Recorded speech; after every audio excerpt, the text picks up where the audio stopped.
Cameroon's draw against Zambia on Sunday was their first since 2010. With such a start at the WAFCON 2022, I'm sure the question running through your mind, because what's running through my mind right now is, can this team even make it to the semi-finals?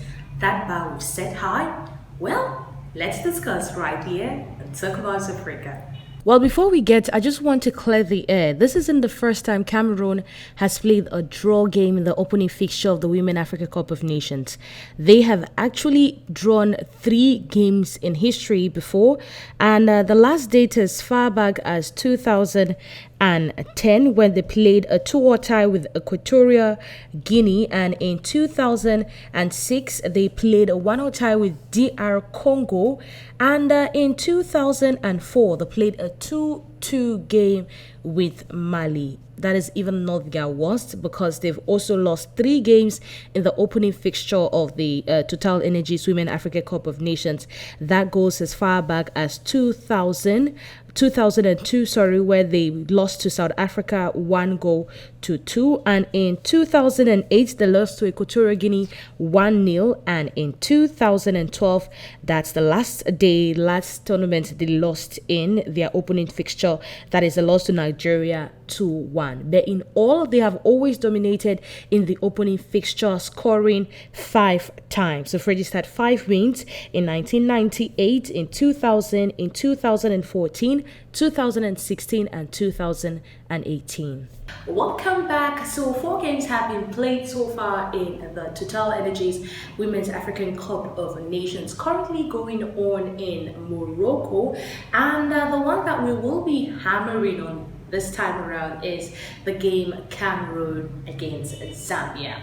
On Sunday, the indomitable lionesses of Cameroon failed to urge the She Polo Polos of Zambia at the Mustafa V Stadium in Morocco, right in front of the FA President Samuel Eto'o. But this game may have ended in a major tie, but we still have some good things to pick out of this game. The big good things I could pick out of this game was the fact that these teams had I feel like at one point they were one step ahead. You obviously saw in their domination that they came to win. So I would say one aspect that I loved about the team is they were really determined. They came with the hunger for, I want to win, I want to win, I want to win. So they were really they showed it in their style of play, that they were ready to win. They're ready to defeat Zambia, even though luck was not on their side. That we will be getting into in the later part of the video. But I really love how they build up. I love their passion, I love their devotion, and I love how they build up their style of play, from the defense. Estelle Johnson taking up to the midfield and sending it to the attack line. I love that about the team, and I just wish they can be more coordinated when it comes to that style of play. I want them to be more coordinated. Now, before we get into that proper, I want to say Coach Zabo opted for a 4-3-3 system. At the post, we obviously had Bau. Then at the defense line, we had Estelle Johnson, we had Owoda, we have Njana, we have Cheno, and in the midfield, 3 midfielders, we had Ngok Iago, Ngok Monique, and Ngok Belek. And now for the attackers, we had Shoot Joya Ajara Abudi and Ambam for the attack line. And I would say defensively, I loved Estelle Johnson. Those crosses she gave that was later pushed in by Shujoya Ajara, that Kamini wasted that opportunity. In fact, that is a moment that got me really pissed in the match, but I don't want to talk about that now. I'll still talking about the good part of it. So I'll say for the defenders, I really did love the way Estelle Johnson was setting in the crosses. And around the midfield, I think at one point it got really boring. You could not see anybody around the midfield. In fact, I was asking myself, what are these guys doing around the midfield? And that explains why Zabo had to remove Ngombele, because I didn't see what she was doing to change the game as a midfielder. And Zabo noticed that and decided to change that in the first half. But now this is what we need to talk about. Cameroon had over 3 to 4 scoring opportunities, clear-cutted chances that they created failed to score.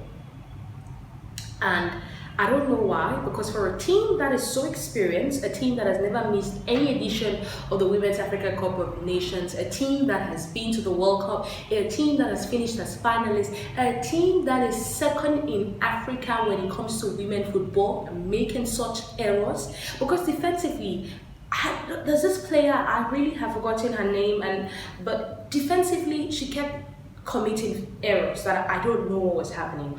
And now we are right in front of the goal and you cannot put the ball in the back of the net. I'm asking, what's happening? What's happening? It's true we have over 19 players that do not have the WAFCON experience, but obviously they know what's at stake. That is the first thing. They know what's at stake, and I expected more from these players, but I didn't get. Offensively, we had the opportunities. In Zambia, it was evident right from the first minute of play that it came to play defensively. And you see your opponent is not out to play, you switch up the game so it gets to affect them. But you could not see that switches. They were just moving in circles, carrying the ball to Zambia's side and just wasting the chances. Then we'll just turn around in the midfield. Then if Zambia gets an opportunity, but every time you saw Zambia come to Cameroon's post, they were a threat. They were a threat. I must say, if Barbara Banda was there, she would have brought a different taste, a different twist to this match. Barbara, Grace Chanda, that duo would have been fire. And I don't think we would have been able to contain them, because Chanda alone was posing a threat, and that's why you saw they had to cut balls from reaching Chanda, because Chanda alone was someone, you could see the experience in Chanda. You could see how versatile this player is. And now, Cameroon, you will go right to the post. We have people who, we have international players like Abudi Ogene, we have Abam, we have, in fact, the players, these experienced players, but still could not give us the goal that we want. I was really disappointed, and Kamini was my biggest disappointment of the night. The goal she missed, in fact, we had so many clear chances, but that goal that Cameroon missed was one that I got really, really mad about. That was a clear chance that got wasted. But well, no need to cry over spoiled milk. That is how we saw it. A virgin tie at the Mustafa Al Stadium in Morocco. And we cannot turn back the hand of time. But moving forward, I would want Gabriel Zabo to, get to think, review his players. Make sure that if a player is tired, substitute the player for a better one. And let's put in, because Togo is our next opponent, by the way. We will be playing Togo on July 6th, and Togo, who lost to Tunisia 4 goals to 1, would obviously be coming to at least pick up 1 point in this tournament, and I expect Togo to be a really, really, really offensive side, even though they won't be leaving their post unguarded. And so Cameroon should watch out for Togo and prepare better, because we have 2 games, we just have 1 point, and now Tunisia is leading in Group B with 3 points. So we have to work offensively. We have to make sure the midfield is strong enough to send the balls to the attackers. I must say there's so many miscommunication. You're sending the ball, at the end of the day, you're not even seeing who you're sending the ball to. In fact, the miscommunications were just too much. But we do not want to see that repeat itself, and we want everything to work out well. Now, I want to say, one person that just got me on the floor throughout the game was Umbudu.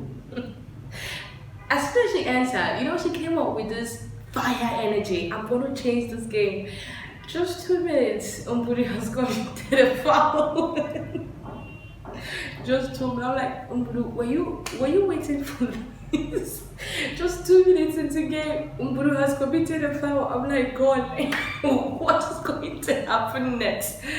Well, but in all, it was a good game. It was a good game. A good game because it ended.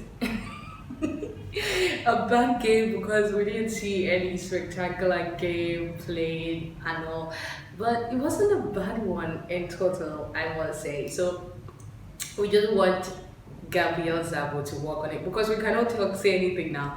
If somebody comes and says Gabriel Zabo does not have the potentials to coach this team, does not have a charisma, does not know how to do this, then we cannot change anything now. All we want is for this team to at least make it to the World Cup.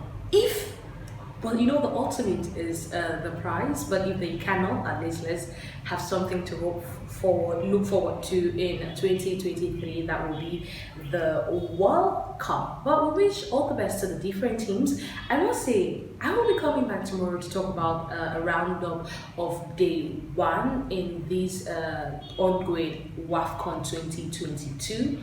Today, Monday, we will see Nigeria take on South Africa. Super big game that you should have missed.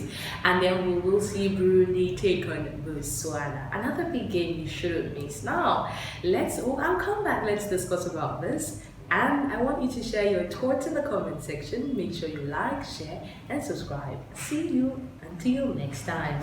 Bye-bye.